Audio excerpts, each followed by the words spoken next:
Federalist 51. The structure of the government must furnish the proper checks and balances between the different departments. From the New York Packet, Friday, February 8, 1788. Hamilton or Madison. To the people of the State of New York. To what expedient, then, shall we finally resort for maintaining in practice the necessary partition of power among the several departments as laid down in the Constitution? The only answer that can be given is, that as all these exterior provisions are found to be inadequate, the defect must be supplied by so contriving the interior structure of the government as that its several constituent parts may, by their mutual relations, be the means of keeping each other in their proper places.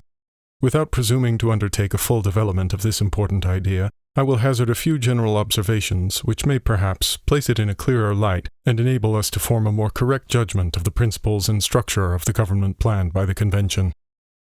In order to lay a due foundation for that separate and distinct exercise of the different powers of government, which to a certain extent is admitted on all hands to be essential to the preservation of liberty, it is evident that each department should have a will of its own, and consequently should be so constituted that the members of each should have as little agency as possible in the appointment of the members of the others.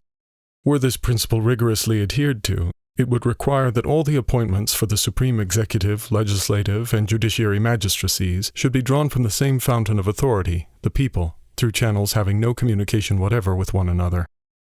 Perhaps such a plan of constructing the several departments would be less difficult in practice than it may in contemplation appear.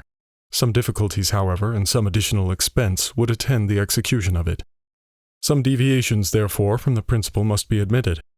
In the constitution of the Judiciary Department in particular, it might be inexpedient to insist rigorously on the principle. First, because peculiar qualifications being essential in the members, the primary consideration ought to be to select that mode of choice which best secures these qualifications.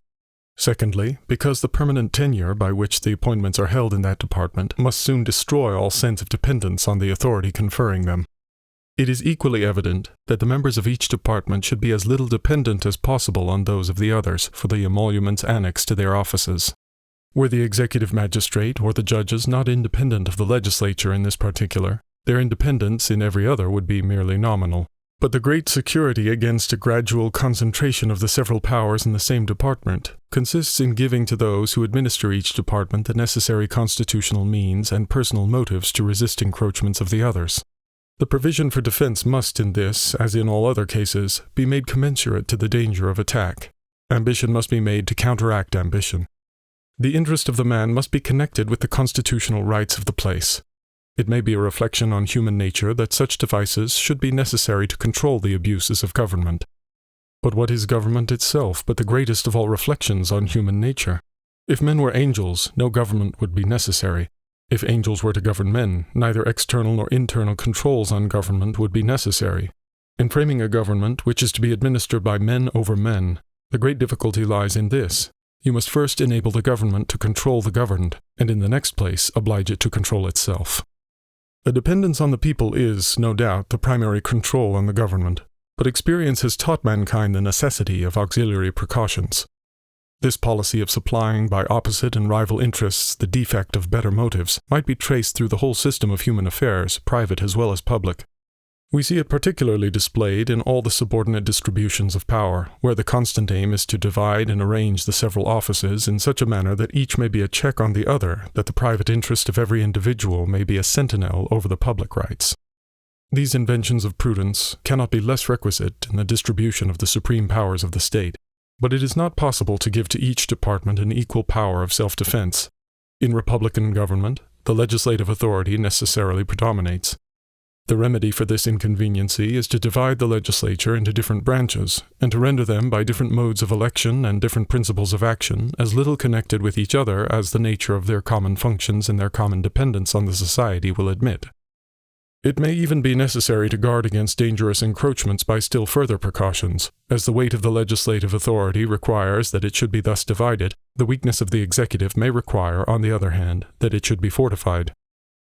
An absolute negative on the legislature appears, at first view, to be the natural defense with which the executive magistrate should be armed, but perhaps it would be neither altogether safe nor alone sufficient. On ordinary occasions, it might not be exerted with the requisite firmness, and on extraordinary occasions, it might be perfidiously abused. May not this defect of an absolute negative be supplied by some qualified connection between this weaker department and the weaker branch of the stronger department, by which the latter may be led to support the constitutional rights of the former without being too much detached from the rights of its own department? If the principles on which these observations are founded be just, as I persuade myself they are, and they be applied as a criterion to the several state constitutions and to the federal constitution, it will be found that if the latter does not perfectly correspond with them, the former are infinitely less able to bear such a test. There are, moreover, two considerations particularly applicable to the federal system of America, which place that system in a very interesting point of view. First, in a single republic, all the power surrendered by the people is submitted to the administration of a single government, and the usurpations are guarded against by a division of the government into distinct and separate departments. In the compound Republic of America, the power surrendered by the people is first divided between two distinct governments, and then the portion allotted to each subdivided among distinct and separate departments. Hence, a double security arises to the rights of the people. The different governments will control each other at the same time that each will be controlled by itself. Second, it is of great importance in a republic not only to guard the society against the oppression of its rulers, but to guard one part of the society against the injustice of the other part. Different interests necessarily exist in different classes of citizens. If a majority be united by a common interest, the rights of the minority will be insecure. There are but two methods of providing against this evil. The one by creating a will in the community independent of the majority, that is, of the society itself. The other by comprehending in the society so many separate descriptions of citizens as will render an unjust combination of a majority of the whole very improbable, if not impracticable. The first method prevails in all governments possessing an hereditary or self-appointed authority. This, at best, is but a precarious security, because a power independent of the society may as well espouse the unjust views of the major as the rightful interests of the minor party, and may possibly be turned against both parties. The second method will be exemplified in the Federal Republic of the United States.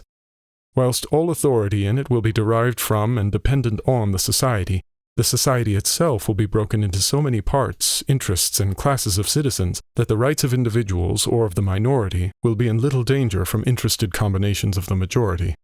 In a free government, the security for civil rights must be the same as that for religious rights. It consists in the one case in the multiplicity of interests, and in the other in the multiplicity of sects. The degree of security in both cases will depend on the number of interests and sects, and this may be presumed to depend on the extent of country and number of people comprehended under the same government.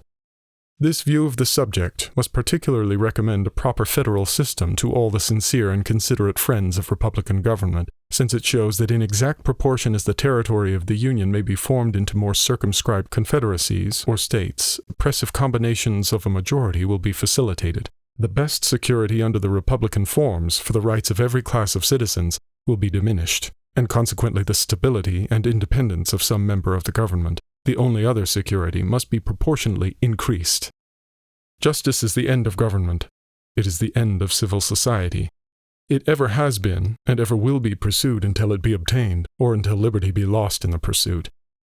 In a society under the forms of which the stronger faction can readily unite and oppress the weaker, anarchy may as truly be said to reign as in a state of nature, where the weaker individual is not secured against the violence of the stronger, and as, in the latter state, even the stronger individuals are prompted, by the uncertainty of their condition, to submit to a government which may protect the weak as well as themselves. So, in the former state, will the more powerful factions or parties be gradually induced, by a like motive, to wish for a government which will protect all parties, the weaker as well as the more powerful. It can be little doubted that if the state of Rhode Island was separated from the Confederacy and left to itself, the insecurity of rights under the popular form of government within such narrow limits would be displayed by such reiterated oppressions of factious majorities that some power altogether independent of the people would soon be called for by the voice of the very factions whose misrule had proved the necessity of it. In the extended Republic of the United States, and among the great variety of interests, parties, and sects which it embraces, a coalition of the majority of the whole society could seldom take place on any other principles than those of justice and general good. Whilst there being thus less danger to a minor from the will of a major party, there must be less pretext also to provide for the security of the former by introducing into the government a will not dependent on the latter, or, in other words, a will independent of the society itself. It is no less certain than it is important, notwithstanding the contrary opinions which have been entertained, that the larger the society, provided it lie within a practical sphere, the more duly capable it will be of self-government. And happily for the republican cause, the practicable sphere may be carried to a very great extent by a judicious modification and mixture of the federal principle. Publius.